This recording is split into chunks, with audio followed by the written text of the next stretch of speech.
Tax से जुड़ी हर उलझनों को दूर करने के लिए लेकर हम हाजिर हैं आपका पसंदीदा शो टैक्स गुरु, जहां हम नियमों के दायरे में रहकर टैक्स बचाने के बेहतरीन तरीके आपको बताते हैं। नमस्कार, मैं हूं लक्ष्मण रॉय और आज हमारे साथ स्टूडियो में हैं जाने माने टैक्स एक्सपर्ट शरद कोहली साहब। सर, आपका स्वागत है हमारे शो में। और कोहली साहब के साथ हम लोग मिलकर आपके कई सारे टैक्स की उलझनों को दूर करने की कोशिश करेंगे। आइए सबसे पहले नजर डालते हैं आज के शो में क्या है खास। ज्वाइंट नेम पर प्रॉपर्टी लेने वालों को टैक्स में मिली बड़ी राहत। अगर आपके पोर्टफोलियो में किसी शेयर की ट्रेडिंग हो गई है बंद, तो लॉस क्लेम करने का क्या है तरीका। और आपको साथ में भी बताएंगे कि ई इनवॉइस में अगर हो गई है गड़बड़ी तो उसे सुधारने का क्या है रास्ता। इन सारे मुद्दों पे बातचीत करेंगे, लेकिन सबसे पहले मुद्दा उन लोगों के लिए जो लोग ज्वाइंट नेम पर प्रॉपर्टी लेते हैं, यानी घर खरीदते हैं, अपने साथ किसी दूसरे का नाम को जोड़ लेते हैं, कई बार अपनी वाइफ के नाम को जोड़ लेते हैं, तो टैक्स क्लेम करने में फिर दूसरी प्रॉपर्टी में आपको छूट नहीं मिल पाती है। लेकिन अभी अभी हाल में एक फैसला है Mumbai income tax appellate tribunal का, उसने एक बड़ी राहत दिया ऐसे टैक्स पेयर्स के लिए। वो राहत क्या है और किस तरह से आप इस फैसले का फायदा उठा सकते हैं, ये जानेंगे कोहली साहब से। कोहली साहब, सबसे पहले तो ये फैसला क्या है ट्रिब्यूनल का जो आम लोगों के लिए काफी हितकारी लग रहा है? देखिए, एस सिंह का केस था लक्ष्मण, और भोपाल का कोई लैंड था जो इन्होंने बेचा था। और आपको पता है, जब हम हाउस प्रॉपर्टी के अलावा जब कोई एसेट बेचते हैं, मतलब आप लैंड शेयर्स बेचते हैं, तो आप किसी प्रॉपर्टी में इन्वेस्ट करके सेक्शन 54F में लाभ उठा सकते हैं अगर आप पूरा का पूरा कंसिडरेशन इन्वेस्ट कर देते हैं। ये तो 54F का प्रोविजन है, पर इसमें शर्त एक है। शर्त यह है कि आपके पास जो आप प्रॉपर्टी लेने जा रहे हैं उसके अलावा एक के अलावा और नहीं होनी चाहिए। मतलब एक पहले होनी चाहिए, एक जो आप ये लेने जा रहे हैं 54F के अंतर्गत कोई तीसरी नहीं होनी चाहिए। अब इनका जब इन्होंने अपील में गए असेसमेंट के बाद, तो इन एस सिंह का जो केस था, इनके पास एक इनके HUF में कहीं जॉइंट प्रॉपर्टी थी, एक इनके स्पाउस के साथ प्रॉपर्टी ऑलरेडी थी, तो तीसरी हो गई थी। तो ये तीसरी हो गई। तो जब असेसमेंट के टाइम देखा गया कि भाई ये तो 3 प्रॉपर्टी हो रही है, तो आपको नहीं मिलेगा। तो करीब 61-62 लाख का मैटर था कैपिटल गेन, वो इनको डिसअलाउ कर दिया गया। ये ट्राइब्यूनल में मैटर को ले गए।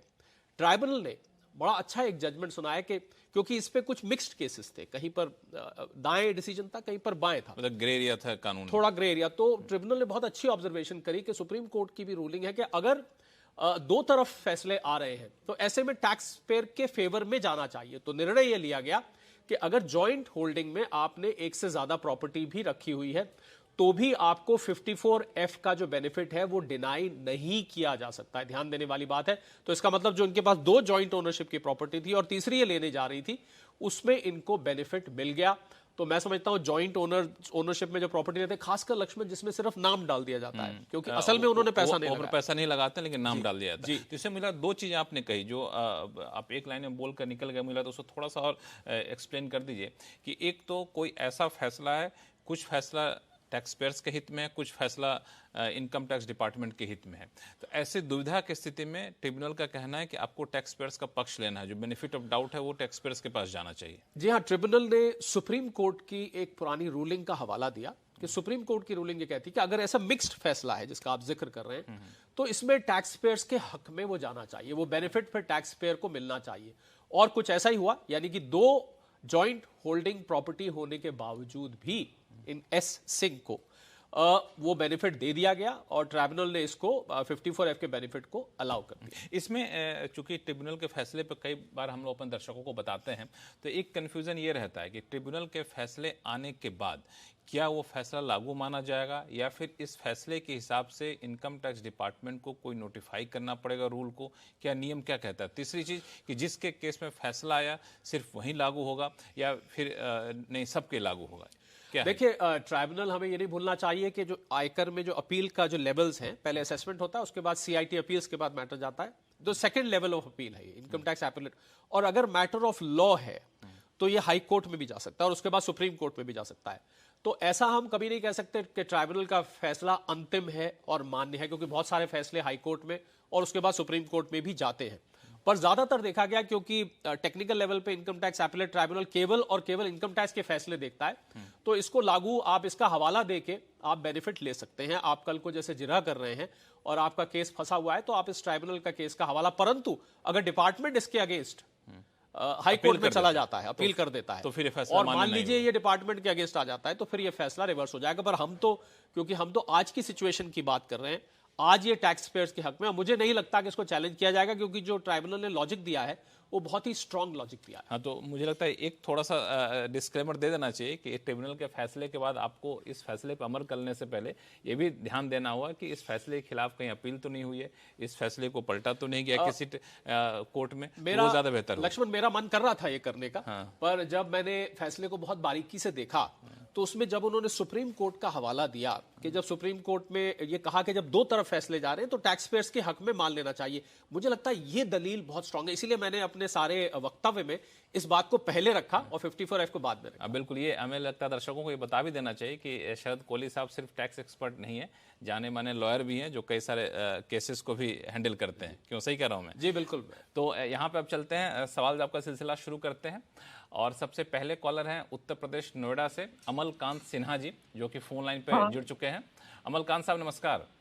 हाँ नमस्कार, बहुत बहुत धन्यवाद पहले CNBC आवाज की टीम को जी, बहुत बहुत धन्यवाद, आप हमारे साथ जुड़े। आप लोग का जो रिस्पांस है, हम बहुत खुश, हम तो CNBC आवाज के बहुत दिनों से हैं, हम इसके हैं, श्रोता भी हैं और उपभोक्ता भी समझिए। अरे वाह, चलिए बहुत बहुत धन्यवाद। हाँ जी, हम एक क्वेश्चन हमने पूछा था, वो हाँ, क्या है सवाल, क्या बता दीजिए। हमारे टैक्स गुरु आपके साथ बैठे हुए स्टूडियो में, आपके सवालों का सीधा जवाब देंगे। जी, उसमें असल ये था, हमारे पास कुछ शेयर थे जो डीमैट में है, करीब 8-10 सालों से उसकी ट्रेडिंग बंद है एकाएक। अच्छा। और वो पहले तो कुछ रेट कम हुआ जिस वजह से बता रहे इस्पात प्रोफाइल था, और फेडरस लॉयड था जो कि फेडरस इलेक्ट्रिक बाद में हो गया, और साईं बाबा इन्वेस्टमेंट, तो उसमें तो काफी कीमत पर ये था। अब मान ली ट्रेडिंग नहीं हो रही है तो हमें ये जानकारी चाहिए कि उसका हम क्या करेंगे, उस कैपिटल लॉस गेन जो भी जैसे भी होगा उसका हम क्या करें, या फिर से उसका हमको उस लॉस को हम कैसे मेकअप करें। बिल्कुल, ये सवाल बहुत ही महत्वपूर्ण सवाल है, कई लोग ऐसे सवाल पूछते हैं, तो कोहली साहब क्या जवाब होगा इनके लिए? बहुत सारे लोग हैं लक्ष्मण ऐसे, और मैं देख रहा हूं कि कई कार्यक्रमों में लगातार लोगों ने ये सवाल पूछा है कि उनके डीमैट में कुछ ऐसे शेयर पड़े हैं जो कि अब वर्थलेस हो चुके हैं, बेकार हो चुके हैं, जिनकी ट्रेडिंग नहीं होती है। तो आपके लिए अमलकांत साहब मेरी सलाह ये है कि आप एक बार कंपनी के रजिस्ट्रार से संपर्क करें और उससे संपर्क करके आप पूछे कि स्टेटस क्या। कई बार कंपनी बाई बैक भी कर लेती है, तो हो सकता है बाई बैक कर लिया हो तो आपने उसको अपॉर्चुनिटी को मिस कर दिया और अभी भी वो खुला हुआ हो तो आप उसको ले सकते हैं। दूसरा ये कि पता करिए कि कंपनी की आज हालात क्या है, क्या वो डिसॉल्व तो कहीं ऐसा तो नहीं NCLT में मैटर चला गया हो। तो लॉस क्लेम करने से पहले मूल बात जो मैं आपको बताना चाह रहा था वो ये था कि लॉस क्लेम करने से पहले हमारे पास कोई ऐसा एविडेंस होना चाहिए जो इस बात को सिद्ध करे कि अब ये शेयर्स वाकई में कूड़े के भाव हैं। अगर मैं इसको देसी भाषा में बिल्कुल बोलूं, अब ये किसी काम के नहीं है। जब तक आपके पास कोई दस्तावेज नहीं है, कोई प्रूफ नहीं है, तब तक के लिए लॉस क्लेम करना मुझे लगता है प्री मैच्योर होगा। और वो लॉस क्लेम करने से आपको कल को कोई डिस्प्यूट हो सकता है कल को ट्रेड, तो कोई सॉलिड प्रूफ आप इकट्ठा कर लीजिए। जो मैंने आपको 1-2 रास्ते बताए उसको आप ले सकते हैं। तो हम लोग आगे चलकर चर्चा भी करने वाले थे, तो उसमें मोटे तौर पर कहें तो बस यही एक विकल्प है, और भी कुछ रास्ते हैं? नहीं, इसमें देखिए, आपको पहले तो आपको स्टॉक एक्सचेंज में चेक करना है। दो चीजें, पहली बात कि ट्रेडिंग नहीं हो रही है या डिलिस्ट हो गई, दोनों सिचुएशन होता है। तो पहले इनका जो केस था वो ट्रेडिंग नहीं हो रही, उस केस में उसमें क्या क्या विकल्प है? जी देखिए, जब तो अगर तो आपके डीमैट में अभी तक पड़े हुए हैं और मान लीजिए कंपनी जब बंद होती है तो उसको हम कहते हैं कि शेयर्स अब कंज्यूम हो गए, खत्म हो गए, वो जीरो हो गए, तो आपके डीमैट अकाउंट से अपने आप वो हट जाएंगे। तो या तो ये सिचुएशन होगी कंपनी बंद हो गई, पर कंपनी बंद नहीं हुई है, आपको ऐसी कोई इत्तला नहीं मिली है, आपकी जानकारी नहीं है, तो मेरी सलाह ये है कि डीमैट अकाउंट में दिख रहा होगा कंपनी बंद नहीं हुई। हाँ, अगर दिख रहा होगा, अगर दिख रहा है इसका मतलब शेयर्स अभी जिंदा है। तो आपको पहले संपर्क करना चाहिए स्टॉक एक्सचेंज से। पहले आप ब्रोकर से पूछिए कि साहब वो आपसे ज्यादा जानकारी रखता है, उसके बाद आप जाइए स्टॉक एक्सचेंज के पास, स्टॉक एक्सचेंज से आप ये बात पूछिए। स्टॉक एक्सचेंज से भी आपको कुछ जानकारी नहीं मिलती, उसके बाद मेरी सलाह ये, हर कंपनी का रजिस्टर्ड ऑफिस आपके पास होता है, गूगल पे भी होता है, आप करें। उस रजिस्टर्ड ऑफिस में एक कंपनी का अपना रजिस्ट्रार होता है, उस रजिस्ट्रार से आप संपर्क करें कि कोई बाईबैक स्कीम वगैरह तो नहीं आई है जिसके जो आप मिस कर गए हो। अगर कंपनी खुद कह देती है कि अब हम शेयर्स नहीं कर रहे हैं और डीलिस्ट हो चुके हैं, और मैं ये भी बता दूं कि अगर डीलिस्ट हो चुके हैं तो ऐसे हालात में आप जब लॉस क्लेम करें तो उसका आप इंडेक्सेशन बेनिफिट भी ले सकते हैं, क्योंकि फिर वो सिक्योरिटी ट्रांजैक्शन टैक्स नहीं लगता है, तो आप इंडेक्सेशन बेनिफिट भी ले सकते हैं। तो मेरी सलाह अमलकांत जी को भी और सभी दर्शक लक्ष्मण जो लगातार इस बात को पूछते रहते हैं कि उनके पास, बड़ी दुर्भाग्य की बात है क्योंकि खून पसीने की कमाई होती है, उसका पैसा आप लेके शेयर्स में लगाते हैं और पता लगता है वो शेयर्स अब मात्र, पहले तो हम कागज के टुकड़े बोलते थे, यहाँ हम मात्र एक डीमैट अकाउंट में एंट्री बन के रह गए। तो ऐसे में आपको अपने सेटिस्फैक्शन के लिए लॉस क्लेम करने के लिए, और बाकायदा लॉन्ग टर्म शॉर्ट टर्म आप दोनों क्लेम कर सकते हैं लक्ष्मण, ये भी है कि आप लॉन्ग टर्म अगर 1 साल से ज्यादा रखा है तो लॉन्ग टर्म, और 1 साल से पहले ही अगर आपको दिख रहा है कि ये तो भाई गायब हो गया 2-3 महीने में, 4 महीने में, तो आप शॉर्ट टर्म लॉस भी इसमें क्लेम कर सकते हैं। और इसमें आपने सही कहा कि उसमें इंडेक्सेशन का बेनिफिट भी आप ले सकते हाँ, अगर वो डीलिस्ट हो चुका है तो तब ये इंडेक्सेशन बेनिफिट आपके पास आ जाता है। हैं। कमलकांत जी, मुझे लगता है कि आपकी दुविधा दूर हो गई इसका होगी। मतलब ये है कि हमको पहले रजिस्ट्रार खोजना होगा। जी, आप ऑनलाइन जाएंगे अगर कमलकांत जी, तो आपको हर कंपनी का रजिस्टर्ड ऑफिस होता है, उसको आप पत्र, ईमेल, जो भी वहां संपर्क सूत्र दिए हुए हैं, आप उनको संपर्क करें और वो लोग रिस्पॉन्ड करते हैं। कंपनी वाले कभी ऐसा नहीं होता, रजिस्ट्रार डिपार्टमेंट होता ही पब्लिक डीलिंग के लिए है, कंपनी का अपना रजिस्ट्रार। जी हाँ, आपको ये मेहनत करनी पड़ेगी। अब दुर्भाग्यवश आपके गले में यूं कहूं ऐसे शेयर फंस गए हैं तो चलिए, आप कोशिश करिए कमलकांत जी, अमलकांत जी, अगर फिर भी कोई दिक्कत होती है तो आप हमसे संपर्क करिएगा। और बहुत बहुत धन्यवाद हमारा हौसला बढ़ाने के लिए। आप लगातार हमारे चैनल को देखते रहते हैं और उम्मीद करेंगे अमलकांत जी की समस्या सुलझ जाएगी। अब चलते हैं शिमला, जहाँ से संजीव जी फोन लाइन पर जुड़े हुए हैं। संजीव जी नमस्कार। नमस्कार लक्ष्मण जी। बताएं क्या उलझन है, कैसे टैक्स गुरु आपको मदद जी करें? को भी नमस्कार। नमस्कार संजीव। सर, मेरा क्वेश्चन है, जो ये किसी भी रिलेटिव को गिफ्ट देते हैं जी मिनिमम 50,000 या मैक्सिमम जो भी लिमिट है इसकी जी, तो उसकी जो गिफ्ट डीड बनती है तो वो बनाना जरूरी है इनकम टैक्स की छूट लेने के लिए? अगर वो फंड ऑनलाइन ट्रांसफर हो तो उस बेसिस पर भी उसको गिफ्ट डीड के तौर पर यूज किया जा सकता है? ट्रांजैक्शन आईडी जो होती है। जी, आपका प्रश्न समझ में आ गया संजीव। देखिए, हम तो सलाह यही देते हैं कि गिफ्ट डीड होना चाहिए, और आपको पता होगा कि 50,000 से ऊपर अगर आप लेते हैं तो फिर टैक्सेबल नहीं होगा। अगर 56(2)(10) में जो रिश्तेदारों की लिस्ट दी हुई है लक्ष्मण, जिसका हम अक्सर जिक्र करते रहते हैं, जिसमें मदर, फादर, ग्रैंडफादर, चाचा, चाची, मामा, मामी, साली, साला, सलज, लंबी एक लिस्ट है, तो वहां तो गिफ्ट की कोई लिमिट नहीं है। पर अगर आप इनमें से इसके अलावा किसी व्यक्ति से ले रहे हैं तो फिर 50,000 की लिमिट है। मैं तो यही सलाह देता हूं संजीव जी के आपको एक गिफ्ट डीड बना लीजिए, और अगर गिफ्ट डीड आप नहीं भी बना रहे, आप स्टैम्प पेपर वगैरह के चक्कर में नहीं पड़ना चाहते, एक छोटा सा पत्र पुराने जमाने में लिखा करते थे हम, प्रिय मोहन, ये मैंने आपको 20,000 रुपए दिए, प्रेमवश दिए, और आपके प्रति जो मेरे भाव है उसके लिए दिए, भले ही आप वापस मत करिएगा, इसका इस्तेमाल करिएगा, आप खुश रहें, प्रसन्न रहें। इस प्रकार का एक लेटर बना के भी आप जाहिर हो कि आप गिफ्ट दे रहे हैं। हाँ, मतलब कोई दस्तावेज होना चाहिए जिससे, क्योंकि होता क्या है कि 2-3 साल बाद एंट्रीज आप ट्रैक नहीं कर पाते, और अगर कल को आयकर विभाग ने पूछा कि ये पैसे कहां से आए, तो आपके वो जो दस्तावेज होगा वो आपकी सहायता करेगा।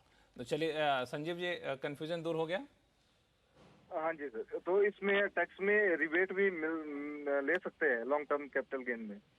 नहीं, गिफ्ट तो वैसे आपको, जैसे मैंने बताया, रिश्तेदारों से लेते हैं तो वैसे ही टैक्सेबल नहीं है, पर कैपिटल गेन में आप गिफ्ट की फिगर को घटा बढ़ा नहीं सकते हैं। गिफ्ट एक अलग चीज है और long term capital gain, short term capital gain एक अलग चीज है। जी चलिए, उम्मीद करते हैं कि आपकी उलझनें दूर हो गई होंगी। और फिलहाल वक्त है छोटे से ब्रेक का। ब्रेक के बाद जानेंगे होम मेकर की म्यूचुअल फंड इनकम पर क्या है टैक्स का गणित, बताएंगे छोटे से ब्रेक के बाद।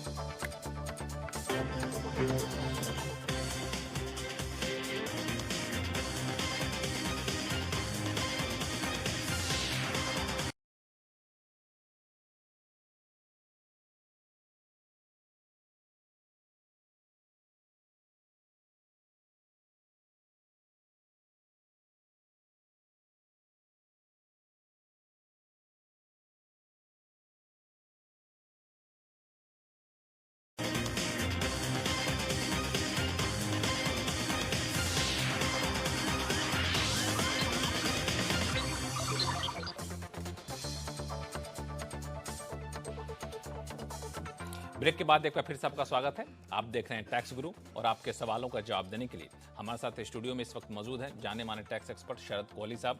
कोहली साहब, ये लोगों के सवाल जवाब लें, लेकिन इससे पहले मुझे ध्यान आया कि कारोबारी साल शुरू हो चुका है, क्योंकि इस पूरे साल में जो भी आप टैक्स की प्लानिंग करेंगे उसी के हिसाब से टैक्स आपका कटेगा, और फिर जब रिटर्न फाइल करेंगे तो आपको लगता है कि टैक्स बचा पाएँ कि नहीं बचा पाएँ। तो समय इससे पहले कि निकल जाए टैक्स बचाने का, तो मुझे लगा कि जो आप हम लोगों की सैलरी मिलती है, कई बार एम्प्लॉयर आपको एक ऑप्शन देते हैं कि आप अपनी सैलरी को कुछ इस हद तक डिजाइन कर सकते हैं ताकि टैक्स आप ज़्यादा से ज़्यादा बचा सकें। और टैक्स गुरु इस शो का मकसद भी यही है कि आपको कुछ ऐसे तरीके बताए जाएं जो कानून के दायरे में हो, जो और टैक्स की देनदारी आपकी कम करें। तो हम लोग अभी कोहली साहब से ये पूछेंगे कि सैलरी को किस ढंग से आप स्ट्रक्चर कर सकते हैं जैसे आपका टैक्स ज़्यादा से ज़्यादा बच सके, क्योंकि कई सारी ऐसी चीज़ें होती हैं जिस पर ध्यान नहीं होता है। लोगों को पता ही नहीं होता कि ऐसा है, ऐसा भी कर सकते हैं, इसमें भी टैक्स बच सकता है। तो ऐसी कौन कौन सी छुपी हुई बातें हैं जो नौकरी पेशा लोगों को ध्यान रखना चाहिए? जी हाँ, ये नौकरी वालों के लिए खास है। और अगर आपका एम्प्लॉयर वाकई में इतना एडजस्टिंग है कि आपको ये फ्लेक्सिबिलिटी देता है कि आप अपना पैकेज, बहुत सारी जगह होती है, आप खुद डिज़ाइन कर लीजिए आप किस तरीके से चाहते हैं। भाई हमने तो CTC इतना देना है, कॉस्ट टू कंपनी, आप इसको जैसे मर्जी कर लीजिए। तो वहां पर अब लोगों को ये गलतफहमी हो गई है कि अब क्योंकि न्यू रेजीम आ गया है तो भाई सारे अलाउंसेस वगैरह तो सब खत्म हो चुके हैं, अब तो कुछ भैया बचाने का है ही नहीं, वो सरेंडर कर देते हैं। दिमाग लगाना है नहीं। हाँ, कुछ नहीं। पर ये कम लोग जानते हैं कि अभी भी कुछ ऐसे पर्क्विजिट्स हैं। और पर्क्विजिट और अलाउंस में फर्क होता है। पर्क्विजिट का मतलब होता है कि आपका कोई खर्च जो आपका एम्प्लॉयर आपके लिए कर रहा है उसको हम पर्क्विजिट कहते हैं। और इसमें मैं आपको 3-4 ऐसे बताता हूं जो कि लोगों को काम आएंगे अगर उनका एम्प्लॉयर उनको फ्लेक्सिबिलिटी दे रहा है। सबसे पहले तो आपका लीव ट्रैवल अलाउंस होता है। ये ओल्ड रिजीम में जाएगा कि लोग भूल जाते हैं कि आपको 4 में से 2 बार इन अ ब्लॉक ऑफ 4 इयर्स आप 2 बार अपनी फैमिली के साथ इकोनॉमी क्लास एयर फेयर या सेकंड क्लास AC क्लास आप रेल फेयर से आप एक छुट्टी मनाने जा सकते हैं। वो सारा का सारा खर्च आपका टैक्स एग्जेम्प्ट हो जाएगा आपको अगर मिलता है। उसके बाद ये भी बहुत कम लोग जानते हैं कि अगर आपको मान लीजिए कोई एजुकेशन या ट्रेनिंग चाहिए, बहुत सारे लोग पढ़ते रहते हैं साथ में, और अगर कंपनी इसको रिम्बर्स कर देती है तो वो टैक्सेबल नहीं है। अच्छा। तो आप मान लीजिए कोई कोर्स करना चाहते हैं, आप कंपनी को बोलिए साहब मुझे सैलरी की जगह आप ये एजुकेशन और ट्रेनिंग मेरा दे दीजिए, तो आप उस पर टैक्स आराम से बचा लेंगे। अरे, तीसरा, इसकी कोई लिमिट है? इसकी कोई लिमिट नहीं है। अच्छा। ये बिल्कुल अनलिमिटेड है, जितनी मर्जी फीस जाएगी वो आपके एग्जेम्प्ट हो जाएगी। अच्छा। और तीसरा है कि आप गैजेट्स लेते हैं, मान लीजिए अब मुझे अपना मोबाइल फोन खरीदना है, लैपटॉप खरीदना है, तो हर किसी का खर्चा है। अब कई कंपनी तो खुद प्रोवाइड करती है। मान लीजिए आपको अपना लेना है और कंपनी कह रही है भाई हम आपको ले देते हैं, आप इसको ऑफिस के लिए भी इस्तेमाल करिए, घर के लिए भी, कितने का भी हो वो एग्जेम्प्ट हो जाएगा, वो पर्क्विजिट टैक्सेबल। मतलब मैं अगर मोबाइल फोन खरीदूं महंगा वाला और जी, आप कंपनी का काम करना है उस मोबाइल बिल्कुल फोन बिल्कुल पे, आप कंपनी को बोलिए कि आपको वो लेके देगी, तो आपकी वो उतना टैक्स, आप सोचिए मान लीजिए 1 लाख का फोन है, लेकिन आपको CTC में तो जुड़ जाएगा। नहीं, सिटी में से जुड़ेगा, पर वो खर्चा आप करते हो तो आप उस पर टैक्स भी देते ना। अच्छा। क्योंकि फिर तो टैक्स के बाद आता आप खर्च करते हैं। अब वो आपके पैकेज में हो गया तो आपका उतना टैक्स बच गया। उसके ये न्यू टैक्स रेजिम में भी है। ये न्यू टैक्स पर्क्विजिट्स जो है, मैंने LTA कहा, वो न्यू में नहीं है। जो अलाउंस है वो नहीं होता है, पर पर्क्विजिट होता है। अच्छा। इसके अलावा आप और आगे जाते हैं तो आपको इसमें मील कूपन्स कुछ कंपनीज देती हैं। तो मील कूपन अगर अलाउंस की तरह मिल रहा है तो ओल्ड रिजीम में एग्जेम्प्ट है, पर अगर न्यू में मिल रहा है तो फिर टैक्सेबल हो जाएगा। अच्छा। इसके अलावा कार, मान लीजिए आप अपनी कार का इस्तेमाल कंपनी के लिए भी कर रहे हैं, अपने लिए भी कर रहे हैं, तो गाड़ी के भी मिक्स्ड यूज के जो बेनिफिट्स होते हैं उसको भी आप पर्क्विजिट फॉर्म में न्यू और ओल्ड दोनों में ले सकते हैं। ये ध्यान देने वाली बात है। और लक्ष्मण, आपका जो आपने सूट पहना है, कोट पहना है, वो देख के मुझे याद आ रहा है कि यूनिफॉर्म अलाउंस मिलता है। अच्छा। कि आप कपड़े तो आपको खरीदने, आप यूनिफॉर्म, हर कंपनी में ऐसा नहीं होता कि आपको ब्लू के साथ नीचे ग्रे पहनना है, आपको एक सूट पहनना है, ये यूनिफॉर्म हो। तो वो अगर यूनिफॉर्म अलाउंस अगर कंपनी देती है आपको, यूनिफॉर्म के पैसे रीइंबर्स कर रही है, वो भी पर्क्विजिट के रूप में टैक्सेबल नहीं होगा। तो बहुत सारे लोग इन चीज़ों को जानते नहीं है। और मैंने जब कैलकुलेट करके देखा था सैंपल, कभी मौका लगा तो हम इसकी कैलकुलेशन की बारीकियों में जाएंगे कि इसमें आप अच्छा खासा टैक्स साल का बचा सकते हैं। बिल्कुल, ये तो कई सारी चीज़ें थी, मैं भी नहीं जानता था, तो आपने बहुत सही छुपी हुई चीज़ें निकाल के लाया। और दर्शकों को कहूँगा, अगर अभी भी कारोबारी साल शुरू हुआ है, अगर एम्प्लॉयर इस बात की इजाज़त दे तो आप चाहें तो अपने सैलरी को रिस्ट्रक्चर कर सकते हैं और ज़्यादा से ज़्यादा टैक्स बचा सकते हैं। क्योंकि सरकार जब टैक्स में छूट देगी तब देगी, लेकिन आपके पास कुछ और रास्ते हैं जो एक्सक्लूसिव कह सकते हैं कि टैक्स गुरु ने आपको बताया है। अब वापस से शुरू करते हैं सवाल जवाब का सिलसिला। सबसे पहले चलते हैं उत्तराखंड, जहाँ से रमेश कुमार जी हमारे साथ फोन लाइन पर जुड़ चुके हैं। रमेश जी नमस्कार। लक्ष्मण जी नमस्कार। नमस्कार नमस्कार, कैसे हैं आप? सर, मैं आपका कोई भी प्रोग्राम कभी मिस करता नहीं हूँ। क्या बात है, बहुत बहुत धन्यवाद। और बस मेरी एक शिकायत है कि ये लगभग प्रोग्राम आपका 1 घंटे का होना चाहिए, बेसिकली बहुत कम पड़ता है, आधा घंटा। अच्छा अच्छा, नहीं बिल्कुल बिल्कुल, आपके सुझाव को हम रखते हैं और इस पर हम लोग अमल करने की पूरी कोशिश करेंगे। आप उत्तराखंड के रहने वाले हैं?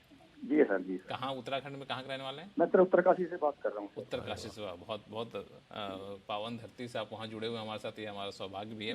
बताएं क्या उलझन है, टैक्स गुरु कैसे आपकी उलझन को दूर कर सकता है? सर, मेरा ये सवाल है, एक्चुअली मैं एक सैलरीड एम्प्लॉय हूँ सर, और मैं म्यूचुअल फंड्स में इन्वेस्ट करता हूँ थ्रू SIP, जिसमें मैं फर्स्ट होल्डर हूँ और वाइफ को मैंने सेकंड होल्डर उसमें बनाया हुआ है, just for the safety in case of any emergency with me sir. तो उसमें मैं ये जानना चाहता हूँ सर कि क्योंकि मेरी वाइफ जो है वो शी इज होम मेकर, और वो इसलिए उनकी रिटर्न फाइल तो कोई होती नहीं है सर। तो मेरे को ये कंफ्यूजन है कि जब म्यूचुअल फंड एएमसी जो है सर, जब वो एसएफटी सबमिट करती हैं तो उसमें हो सकता है दोनों का पैन नंबर डाल देती हूँ। तो कहीं ऐसा तो नहीं, क्योंकि मैं जो टैक्स कंप्लायंस सारे कंप्लीट करता हूँ सर, हर चीज देखता हूँ अपना एआई के हिसाब से 26 का रिटर्न भरता हूँ। तो ऐसा तो नहीं है कि कहीं वो उनको आईटी डिपार्टमेंट उनको उनकी भी इनकम समझ के जो है वो उनको भी नोटिस जारी करें, और क्योंकि कोई उनका ना कोई, क्योंकि उनका कोई जो है उसमें वो क्योंकि रिटर्न नहीं भरती है तो उनसे कांटेक्ट भी नहीं हो सकता। तो सर इसमें थोड़ा मुझे बताया, मैंने पीछे एक आर्टिकल भी पढ़ा था तो उसमें भी कुछ इस टाइप से कुछ था, हालांकि मुझे बहुत नहीं, बिल्कुल आप कहीं कोई कंफ्यूजन आपको नहीं रहेगा। आप 1 मिनट बिल्कुल ध्यानपूर्वक हमारे टैक्स एक्सपर्ट शरद कोहली साहब को सुन लीजिए, आपको कहीं कोई कंफ्यूजन नहीं रहेगा, इसकी गारंटी तो मैं आपको देता हूँ। कोहली साहब क्या सुझाव इनके लिए? लक्ष्मण देखिए, रेगुलर देखते हैं और रेगुलर ये जो जब इन्होंने एसएफटी वगैरह बोला तो मैं समझ गया ये बहुत ही बारीकी से टैक्स को फॉलो करते हैं और इनका डाउट भी बहुत ही रेलेवेंट डाउट है। जी हाँ, आइडियली तो सिचुएशन यही है कि उनको अपने हिस्से का फाइल करना चाहिए, आपको अपने हिस्से का, पर क्योंकि आप AIS और 26AS को रेगुलरली चेक करते रहते हैं, अगर आपको AIS या 26AS में उनका नाम रिटर्न फाइल करने से पहले दिख जाए तो फिर मैं आपको यह सलाह दूंगा कि आप उनका हिस्सा उनको फाइल करने दीजिए, अपना हिस्सा आप क्लेम करिए। पर अगर ऐसा नहीं है और मान लीजिए ऐसा होता है तो वो रिटर्न फाइल करके एक सेक्शन 64 का बेनिफिट होता है रिटर्न में, जहां पर आप इनकम ऑफ अदर्स का होता है, उसमें आप सेक्शन 64 में दिखा सकते हैं। आइडियली तो वही सिचुएशन है, पर अगर जब तक आपको AIS या 26AS में नहीं दिख रहा है तो आप अपने नाम से करते रहिए, पर उस पर आपको नजर बना के रखनी होगी, जो कि आपका अंदेशा भी है। बिल्कुल आपने ठीक पकड़ा है, आइडियल सिचुएशन तो अलग अलग की है, पर अगर जब तक के लिए नहीं दिख रहा है तब तक आप अपने में चलाते रहिए, जब आएगा तो फिर आप उसको स्प्लिट कर दीजिए। तो चलिए, तो आपको रिटर्न फाइल करना होगा मोटे तौर पे। हाँ जी, रिटर्न बिल्कुल हम रिकमेंड करते हैं ऐसे में, भले ही टैक्सेबल ना भी हो। हाँ, तो रिटर्न फाइल करिए। रिटर्न फाइल करने से काफ़ी चीज़ें आसान हो जाती हैं और आप बच भी जाएंगे, आगे चले कोई कॉम्प्लिकेशन नहीं होगा टैक्स को लेकर के। और फिलहाल वक्त है छोटे से ब्रेक का। ब्रेक के बाद जानेंगे कि GST में अगर E-इनवॉइस भरने में कोई गलती हो गई है तो उस गलती को सुधारने के क्या क्या रास्ते हैं, बताएंगे छोटे से ब्रेक के बाद।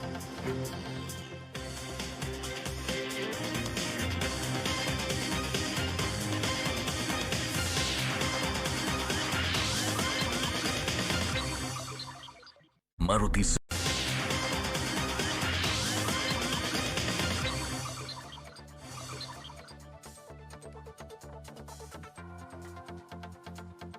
ब्रेक के बाद एक बार फिर से आपका स्वागत है। आप देख रहे हैं टैक्स गुरु और आपके सवालों का जवाब देने के लिए हमारे साथ हैं जाने माने टैक्स एक्सपर्ट शरद कोहली साहब।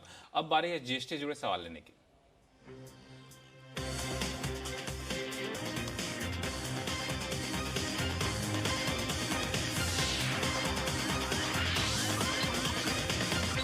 वडोदरा से हमारे साथ अंकित जी फोन लाइन पर जुड़ चुके हैं। अंकित जी नमस्कार।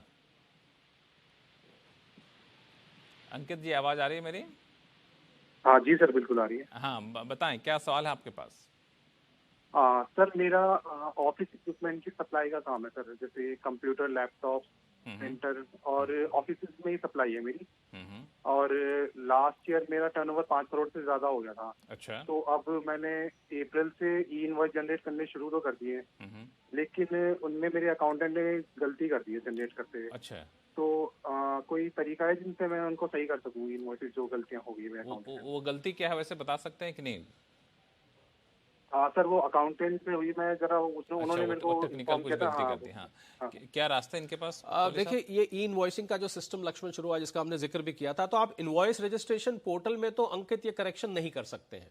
आपको ये करेक्शन GSTR1 जब आप अपनी फाइल करेंगे उस समय कर सकते हैं। और अगर मान लीजिए आपने GSTR1 भी फाइल कर दिया है तो आप GSTR1 का जो अमेंडमेंट होता है उसको फाइल करके इस गलती को सुधार सकते हैं। और अपने अकाउंटेंट को बोलिए जरा ध्यान से काम किया करें, क्योंकि आपका भी काम बढ़ जाता है, आगे जो अकाउंटेंट का भी काम बढ़ जाता है, उनका खुद का भी काम बढ़ जाता है, और कल बार करेक्शन नहीं हो तो कई बार इसका नोटिस वगैरह और इसका मॉनिटरी इंपैक्ट भी हो सकता है। एक बार फिर से आप दोहरा दें हमारे दर्शकों के लिए, बाकी दर्शक के लिए भी समस्या रही हो, क्या कर सकते हैं? जी बिल्कुल, पहले तो आप इनवॉइस रजिस्ट्रेशन पोर्टल में इनवॉइस में करेक्शन तो नहीं कर सकते। GSTR1 जब अपनी फाइल करते हैं उस फाइलिंग के टाइम आप उस मिस्टेक को ठीक कर सकते हैं। और मान लीजिए आप वो भी फाइल कर चुके हैं तो GSTR1 की एक अमेंडमेंट की फैसिलिटी है, उस अमेंडमेंट के जरिए आप GSTR1 को करेक्ट कर सकते तो मुझे लगता है जीएसटी डिपार्टमेंट कई सारे मौके दे रहा है ऐसी गलतियां सुधारने जी। के लिए। धीरे धीरे मैं देख रहा हूँ कि इवॉल्व हो रहा है, और आपको जो जहां पर स्टबननेस थी, जहां पर था कि आप करेक्शन नहीं कर सकते, वहां फ्लेक्सिबिलिटी दिखाई देने को मिलती है। चलिए अंकित, जो उम्मीद करूंगा कि इसके जरिए, इस तरीके के जरिए आप अपनी गलती को सुधरवा सकते हैं और फिर आगे से शायद ऐसी गलती ना हो। ये भी आपके जो टैक्स अकाउंटेंट है उसका ख्याल रखेंगे। और टैक्स गुरु में फिलहाल इतना ही। कोहली साहब, बहुत बहुत धन्यवाद सभी सवालों का जवाब देने के लिए। और आपके पास कोई भी सवाल हो तो आप हमें लिख भेजिए tax@moneycontrol.com पर। अपना सवाल लिखते वक्त अपना नाम और मोबाइल नंबर ना भूलें लिखना। और मोबाइल नंबर लिखने से ये होगा कि हम लोग सीधा टैक्स एक्सपर्ट से आपकी बातचीत करा सकेंगे।